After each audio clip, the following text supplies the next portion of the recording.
short history, Israel has experienced a lot and struggled to find its identity as a Jewish state with a melting pot of so many Jews from around the world.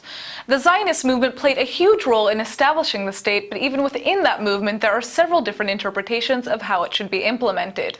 Yossi Ahi-Meyir recently spoke at a conference about his father, who's a founder of the Zionist revisionist movement, and he's here to tell us more. Thanks for coming in. Thank you. So your father was a Zionist leader. Can you start by telling us a little bit about who he was? My late father was a Jewish intellectual, historian, journalist, publicist, writer, author, historiosoph, everything in intellectual life. And he was born in Belarus, in a small city called Bobruisk. And at the age of 15, he asked his parents to come to Eretz Israel. 103 years ago and 4 years ago, he came to Tel Aviv, which was just established, and learned in the Herzliya Gymnasium in Tel Aviv for 2 years, so he learned Hebrew. And when he came back to his city in Bobruisk in Belarus, he actually was the leader of the Zionists among the Jewish in that small city. And he completed his studies, his academic studies afterwards in Vienna. And he made another aliyah, another immigration to Eretz Israel in the year of 1924 as a doctor already, doctor for philosophy. And he dedicated himself to make Zionism not just as an idea, but as a reality. And so let's talk about that a little bit. Your father founded the Zionist revisionist movement. No, he didn't. He was one of the founders. He was one of the founders. Zev Jabotinsky founded the revisionist movement, which called Jabotinsky movement. Right. So, but he was one of these leaders in this the ideological movement. Leaders. And can you talk to us about what this movement is? The Jabotinsky movement has been established in the year of 1925. As an antithesa to the socialist movement.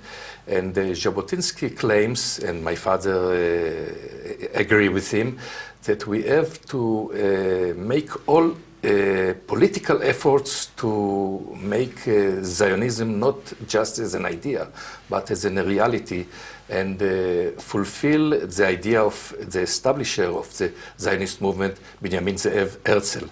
And he had earned, he was committed himself to fulfill the ideas of Herzl, Jabotinsky, and afterwards my late father as well. But within the Jabotinsky movement, my father made one step forward.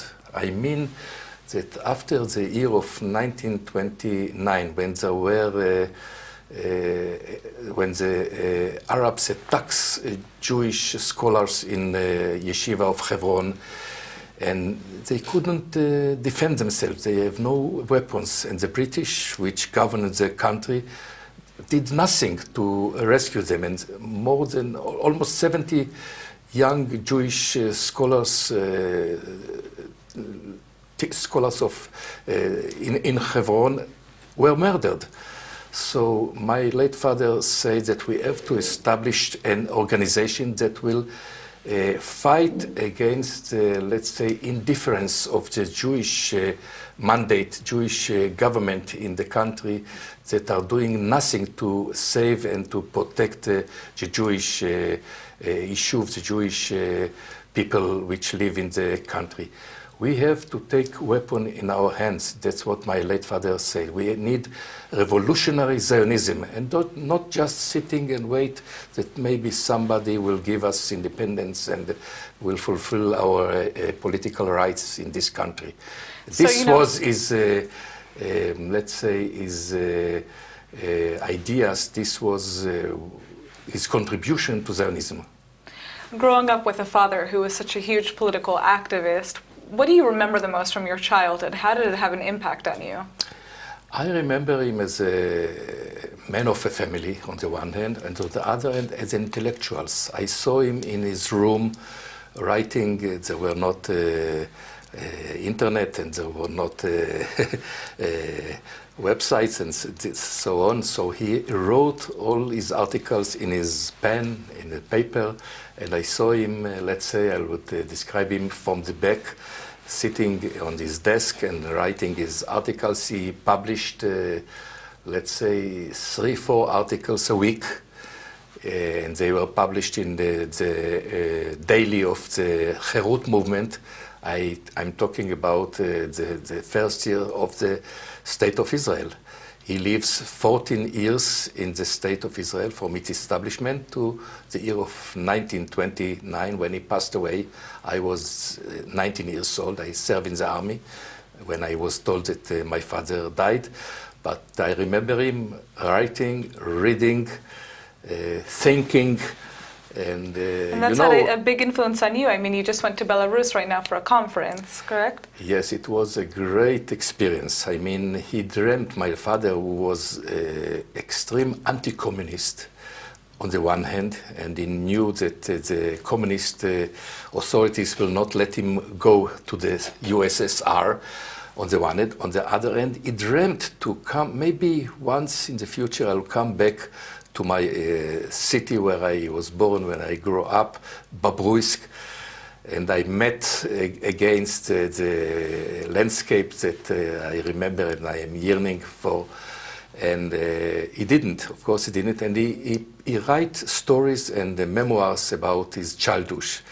And last week, me, my great sister and my great brother have the opportunity to come in his footprints, in his follow him and visit the places, the street, the river, the landscape, the fields where he used to live and to play when he was a very young boy. And it was really very excited. So finally, for those who want to learn more about the Zionist revisionist movement, where can they find more information? Well, we published many volumes of his writings. Of course, all of them are in Hebrew. There is one book in Russian. But we have a small museum for his memory in his house in Ramat Gan. And besides, we have a website, a very rich website. Part of it is in English. beitabba.com. Everyone can find it easily. And there is much information about him, photos, documents, articles.